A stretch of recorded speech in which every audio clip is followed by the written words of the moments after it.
बिस्मिल्लाहिर्रहमानिर्रहीम, अस्सलाम वालेकुम। Welcome to my kitchen. आज मैं आपसे बहुत ही आसान से टिप शेयर करने वाली हूँ जिससे आप अपना हरा धनिया बहुत लंबे टाइम के लिए फ्रिज में रख सकते हैं, स्टोर कर सकते हैं और ये बिल्कुल भी ख़राब नहीं होगा, बिल्कुल फ्रेश रहेगा। क्योंकि हरा धनिया एक ऐसा हर्ब है जो बहुत जल्दी मुरझाने लगता है, ख़राब होने लगता है। तो मैं बहुत ही आसानी से आपको बताऊँगी इसको स्टोर करने का तरीका, जिससे आपका हरा धनिया बहुत ज़्यादा टाइम के लिए फ़्रेश रहेगा फ्रिज में। तो चलिए वीडियो को स्टार्ट करते हैं, लेकिन उससे पहले अगर आप मेरे चैनल पर नए हैं तो काइंडली इसको सब्सक्राइब कर लें और साथ ही बेल आइकन को भी प्रेस कर दें ताकि मेरी हर नई आने वाली वीडियो की नोटिफिकेशन सबसे पहले आप तक पहुंचे। तो यहाँ पर मैंने 2 अदद हरे धनिया की गड्डियाँ ले ली हैं, लेकिन अगर आप चाहें तो ज़्यादा क्वांटिटी में भी हरे धनिया को स्टोर कर सकते हैं।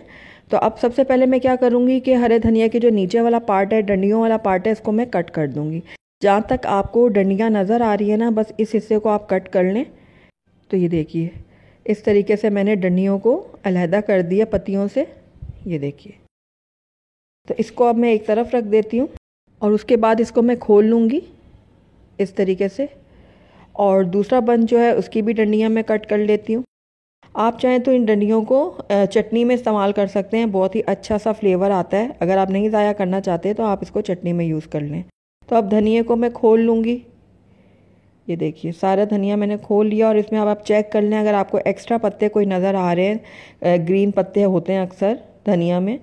तो ये देखिए, मैं चेक कर लेती हूँ, अगर कोई मुझे नज़र आता है तो मैं निकाल लूँगी। एक डंडी मुझे नज़र आ गई है, एक्स्ट्रा जो ग्रीन इसमें पत्तियाँ होती हैं। ये देखिए, अगर हैं तो आप चुग लें, निकाल लें इनको बाहर। तो बस ये देखिए, अब ये सारी जो हमारा हरा धनिया है बिल्कुल फ्रेश है, इसमें कोई भी एक्स्ट्रा कोई पत्तियाँ वगैरह नहीं है। अब सबसे पहले मैं क्या करूँगी कि यहाँ पर मैंने ले लिया किचन टॉवल, ले लें या टिश्यू पेपर वगैरह ले लें आप इस तरीके से, और उसके बाद आप हरा धनिया को लें। ये देखिए, इस तरीके से मैं इनको लेकर और टिश्यू के ऊपर रख दूँगी। तो थोड़े थोड़े हिस्सों में डिवाइड कर लूँगी मैं धनिए को। तो ये देखिए, इस तरीके से मैं थोड़ी सी डंडियाँ रख दूँगी हरे धनिए की। उसके बाद इसको मैं इस तरीके से फोल्ड कर लूँगी टिश्यू पेपर को, और एक आप एयर टाइट कंटेनर ले लें और उसके अंदर आप इसको रख दें। तो इसी तरीके से मैं एक और आपको बताती हूँ। तो ये मैंने टिश्यू पेपर ले लिया और उसके बाद कुछ डंडियाँ मैंने ले ली हैं हरे धनिए की इस तरीके से।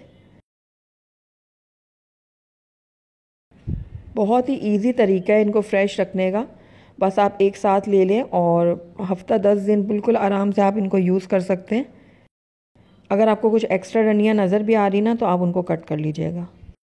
उसके बाद हरा धनिया को मैं टिश्यू पेपर के अंदर रोल कर लूँगी। और ये देखिए, इस तरीके से हमने इनको सेव कर लिया। अब एयर टाइट कंटेनर में मैं डाल दूँगी इनको। तो ये देखिए, बस इसी तरीके से मैं बाकी के धनिया को भी स्टोर कर लेती हूँ।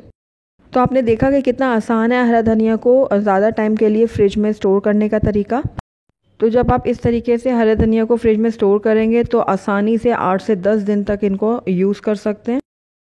तो ज़रूर ट्राई कीजिएगा मेरी इस आसान से टिप को। अगर आपको मेरी वीडियो पसंद आई है तो इसको लाइक करें, अपने दोस्तों के साथ शेयर करें, और अगर पहली दफ़ा मेरे चैनल पे आए हैं तो काइंडली इसको सब्सक्राइब भी कर लें और साथ ही बेल आइकन को भी प्रेस कर दें ताकि मेरी हर नई आने वाली वीडियो की नोटिफिकेशन सबसे पहले आप तक पहुँचे। और कमेंट करके मुझे ज़रूर बताइएगा कि आपको मेरी वीडियो कैसी लगी। साथ ही मेरे फेसबुक और इंस्टाग्राम के पेज को लाइक करना मत भूलिएगा। Thank you for watching. अल्लाह हाफिज़।